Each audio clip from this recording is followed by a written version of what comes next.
This week, the car file opens on one of the most desirable junior executive cars in the world, the BMW 3 Series.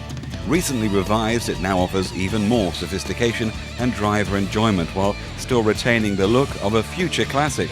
This week, Car File salutes the 3 Series.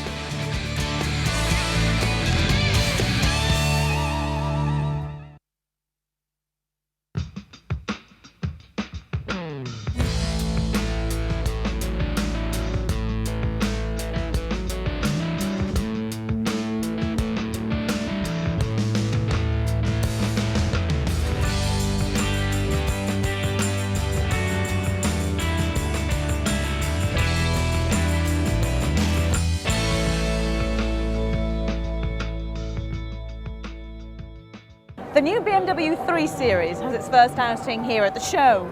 And from the outside, it may not look remarkably different to its predecessor. But remember, the old 3 Series sold 400,000 cars last year alone. And what this car has to do is build on that success. Chris, when you first look at the new 3 Series, it doesn't look radically different to its predecessor, does it? Why was that? Well, you know, we're trying to show a long heritage here. What the goal of this car was to capture that unique 3-ness. The 3 is a very unique car. It's an icon. And when you're messing around with icons, you've got to be kind of careful. But at the same time, there's a certain amount of excitement, a dynamic that the 3 Series has always stood for, and that's what we looked for in designing this car. But this is a car, 3-ness means a certain ideal behind it. And when you're looking for an ideal, you can't restrain yourself. Art is like that. I mean, we like to think that we aim for art, and then it's passion that counts for everything.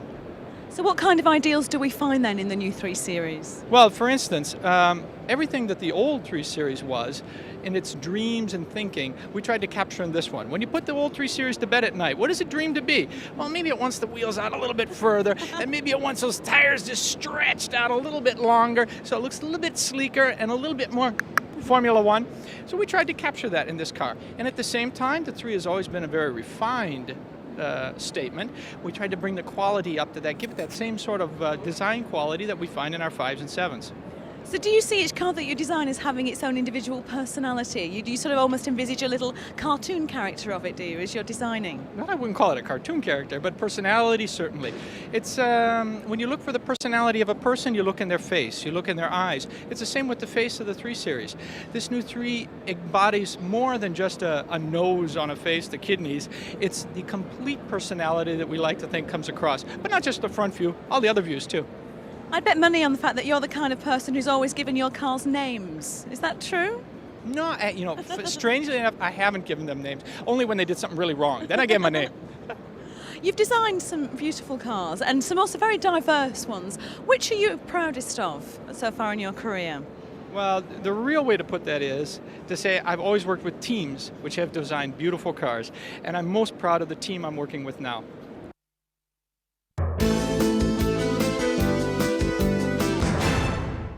Just imagine for a moment that Ian Fleming is sitting down to write the latest James Bond novel, and he thinks that for a bit of a laugh, he'll have James running away from the action.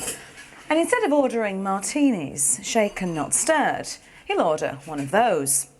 It just wouldn't work, would it? It would be completely out of character, and people wouldn't buy the book. And that's the same reason why the BMW 3 Series has evolved gracefully rather than dramatically. Cheers. Many might have thought that this, the previous 3 Series that has been so popular over the past 7 years, would, under the design leadership of the extrovert, charismatic American Chris Bangle, be transformed into the automotive equivalent of the Starship Enterprise. But no, for this is the all-new design. Still distinctively a BMW, still definitely a 3 Series.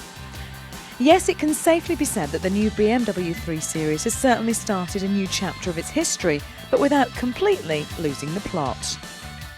It can be argued that the compact executive segment was created single-handedly by BMW and the much-loved 3 Series. Of course there are rivals, the Audi A4, the Alfa 156, the Mercedes C-Class, but the Beamer really was the pioneer, and its understated sporty sophistication has won it many admirers. In fact, the car currently sells around 400,000 in the world each year. But time does move on, and so do drivers' expectations. At first glance, the lines may look fairly similar, but underneath there is an all-new platform with plenty, and I mean plenty of improvements. The first thing you'll notice are the rather exquisite headlights. Ooh, that's because we're in Italy. The exposed reflectors give a high-tech feel, although they're highly practical so that air can circulate, and the lighting units are underscored by these distinctive curves. And the kidney shapes are now incorporated into the curve of the bonnet itself. Neat pull-out door handles are another subtle change. And these rear light clusters have been completely redesigned. The whole body looks far sleeker, yet somehow has a more muscular stance. The doors no longer run into the roof, there is more of a taper at both ends, but the whole car is unmistakably a BMW. In terms of the overall design of the car, it is evolutionary, and it's intentionally made to be evolutionary. Actually, we could have designed a completely different motor car, and it wouldn't have cost a penny more, something which didn't look like a BMW. But actively, we felt as a company it's important that it is a recognisable BMW. And I think part of the reason for that is that cars which set a type of trend or become a role model in their class, and the 3 Series is one of those, and maybe the VW Golf is another one, they've actually set or have developed a particular position in the marketplace. And the customers, who have responded by buying more and more as the generations have gone past, obviously like that. And therefore to change dramatically would probably be the biggest mistake we could make. Now I want you to cast your mind back for a moment to a time when England had a little bit more success in World Cup football. The year is 1966. England have won the Cup, but Germany have countered that victory by unveiling the very first compact executive car. That was to become the 3 Series. That simply goes to prove the longevity of this design and its appeal to many buyers over the years. Once behind the wheel yourself, you realise why the 3 Series has created such a fast-growing prestige niche. You don't have to have a big car to create a very positive statement, although in effect the new 3 Series is much larger than the old one. There's certainly more room inside for the passenger and for the drivers, which was one of the only gripes about the last model. The saloon is the first to be made available. The revised coupe follows in 1999, along with the cabrio, touring and compact. 5 new engines are on offer with the 3 Series. The unloved 1.6-litre 4-cylinder petrol and the 1.7-litre diesel have been dropped to make way for bigger power plants. And we've been promised a 320 diesel, which apparently will have as much torque as a 328 petrol engine. The 1.9-litre has been given twin rotating balancer shafts to help reduce the dreaded NVH factor. That's noise, vibration and harshness to you and me. The ride is now so smooth you'd swear that there's a 6 under there. And on the road the cabin noise is greatly reduced. In fact, BMW claim that the new 3 Series is now as quiet as the 5 Series. But hang on just a minute. A larger body, a longer wheelbase and wider track. Larger engines, refinement to match a 5 Series. Isn't the new 3 Series simply a 5 Series in disguise? I don't think the 3 Series is losing its identity. It's clearly a BMW and it's clearly an evolution of the current car. Bears some visual resemblance to the 5 Series and indeed the 7, but that's in the BMW way. There's an easy identifiable BMW style. The car is 1.5 inches longer than its predecessor, but it's still 12 inches shorter than the 5 Series, so it's a very, very different car. One of the problems that BMW face is that the 3 Series has become popular, too popular for those who cherish the exclusivity of ownership. So now you're offered even more customisation so you can make your new 3 Series as individual as you are. There are 4 trim levels: black plastic, polished black aluminium, wood and matte chrome titanium. 4 steering wheels are on offer, with or without the multifunction switches. 6-cylinder cars get chrome strips around the side windows and body-coloured pull-out door handles. And the new 328 has chrome edges to the grille bars. In fact, it would be easier to win the lottery than to have to endure the shame of finding a 3 Series with exactly the same trim in the car park next to you. BMW tell us that safety has been well upgraded. ABS and ASC&T traction systems are more refined, and side airbags are now available for the first time on a 3 Series. In fact, if you decide to order the rear side airbags, your new 3 Series will come complete with 8 airbags, including the new ITS head bag, which bursts out of here to protect your head should you need it. The 3 Series also offers CBC. Now this stands for cornering brake control. It adjusts the brake pressure individually if the car begins to oversteer. You're simply cosseted by technology like this all around you, and with Bavarian build quality and certain low depreciation levels, you can almost hear the noise of thousands of company car drivers ticking this as their first choice for next year's model. 3 Series is priced very competitively. We always compete in terms of value. To do that properly, you have to look very carefully at the specification level and not just the price. And also things like the running costs. The current car, in terms of servicing, costs something like 40% less than the current model and is cheaper to service than any of its competitors in the quality class. So if you look at the whole ownership experience, the car does represent very, very good value.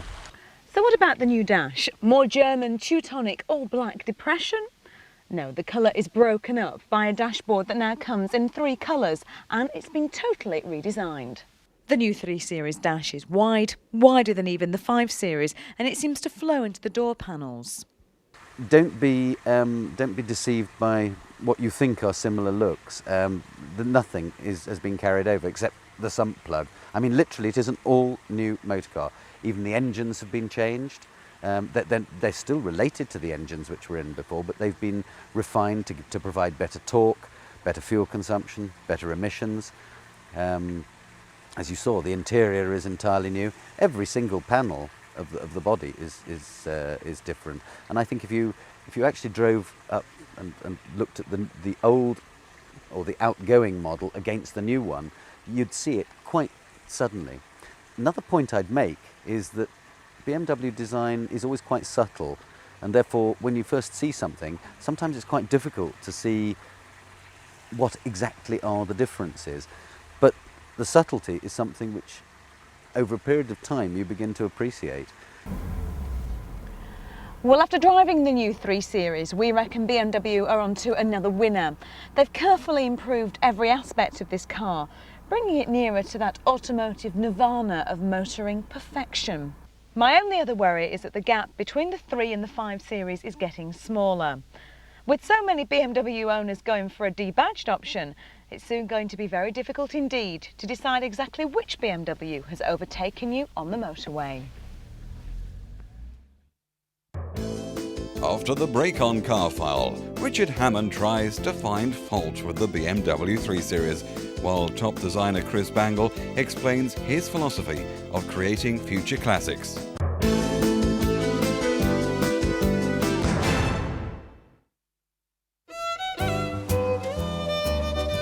Perfection. It might be the morning sun caught in the dew on a spider's web, fresh fallen snow, or a baby rabbit playing by a stream. Perfection. It means different things to different people, but the basic ingredients of your basic perfection, if you like, could be seen to be completeness. Everything there, nothing wrong, no flaws whatsoever. There's a problem with that, is it's boring. There's no story. For instance, Watership Down would never have made it as a story if it had been about a load of bunnies leading happy-go-lucky, perfect bunny lives. No, some of them had to get splattered before we really had any interest in it. And the same goes for other images of perfection. There has to be a flaw to make it interesting. The sun is only reflected in the dew for a few hours, and then the dew's gone. That's what makes it so special. And the only interest in fresh fallen snow lies in being the first one to run through it in your wellies. Perfection of any sort needs to have flaws to make it interesting to us. And the same thing goes for cars. This is a car so good at what it does, so capable, it's almost boring. Think of Michael Schumacher, another boringly capable German. In fact, a man so in control that the wildest thing he's ever seen to do is perform the famous Schumacher jump, a leap in the air off a podium when he's just hurtled to victory in the latest Grand Prix. A jump in the air, eh? Go wild, man. Heroes and heroines of history have always shown themselves to have some sort of flaw, to be fallible in some way. We like that. We like fallible.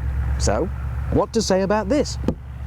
Well, back to the fallen snow really, lying there all perfect and untouched. The only thing we can do is run through it in our wellies. So, there have to be faults somewhere.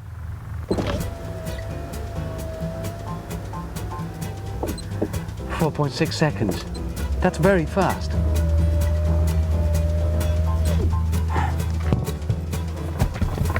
Oh, I don't like this. It's all round.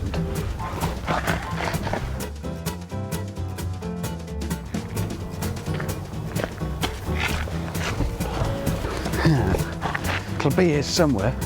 No. And the back's... No. Oh, and this seat, it's really comfy actually. Electric sunroof. Oh, one touch button, eh?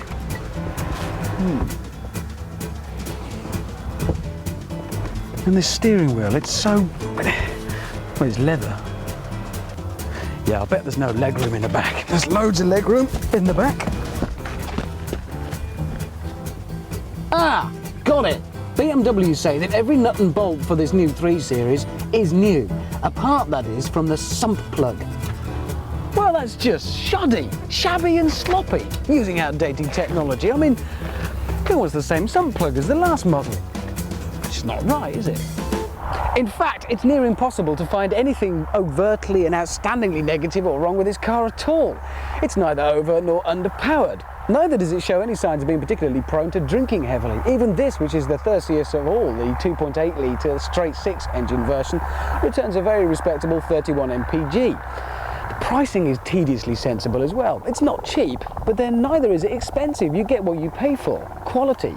The 318i starts at launch at £19,500, rising to £27,500 for this, the 328i SE. But it's worth that much of anybody's money. Okay, slightly more than the last 3 Series, but then the car is bigger in all directions and you actually get more equipment. So work it out and it makes sense as well, but nothing too drastic. All still very, very sensible.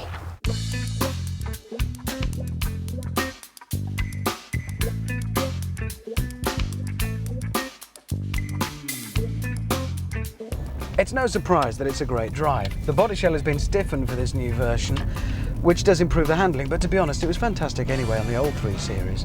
There's so much technology on board surrounding you in here that really press the wrong button at the wrong moment and you could accidentally launch a satellite. And you could also think that perhaps BMW believe that the first thing you and I are going to do when we slide behind the wheel of this thing is throw it through the nearest hedge.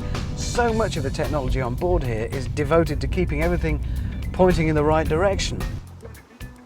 So we've got ABS and ASC plus T, which is automatic stability control and traction, a system for reducing wheel spin, together with CBC, cornering brake control, another enhancement to the braking system. This uses computer simulations to determine transverse acceleration from signals sent out by the 4 ABS sensors, and then boost brake pressure accordingly to correct oversteer.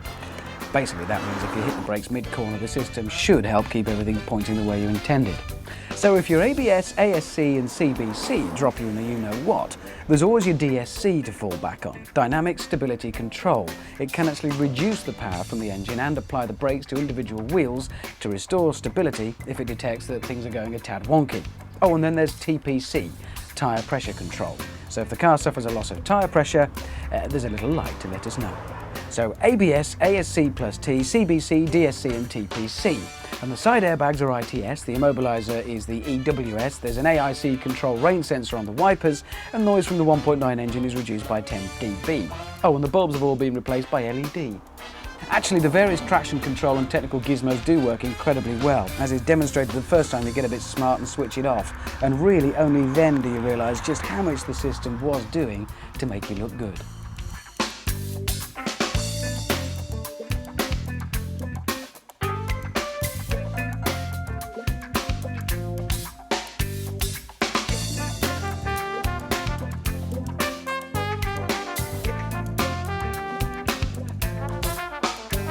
This car raises a question. Just how good do we want our cars to be?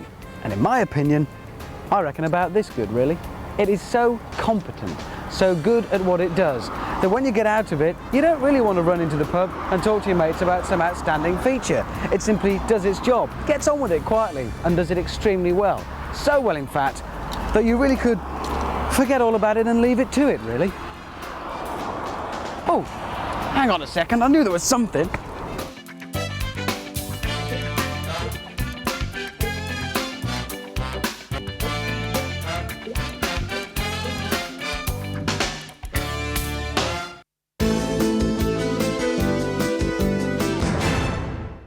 You need really top professionals in a really top environment so that they see the cars, they perceive the cars, and they work the art into the cars like it should be, because this is art. This is the biggest sculpture that people every day come in contact with. And it's not machine-made BMWs, it's only machine reproduced.